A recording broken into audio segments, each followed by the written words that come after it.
Sejarah baru tercatat di Prabu-Muli, flyover pertama di Kota Nanas akhirnya rampung 100%.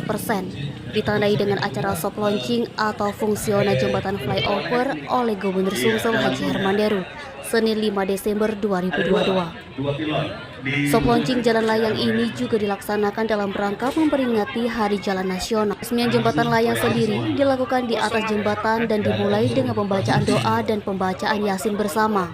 Tak tertinggal, warga sekitar juga sangat antusias dan banyak yang menyaksikan acara peresmian jembatan secara langsung dan mengajak Gubernur Sumsel untuk berfoto bersama.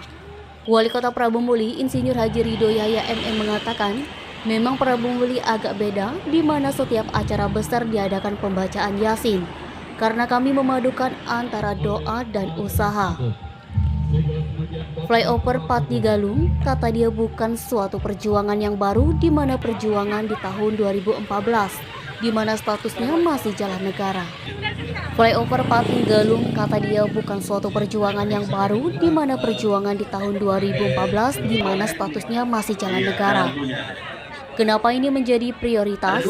Karena di sini ada turunan, 3 rel dan sungai.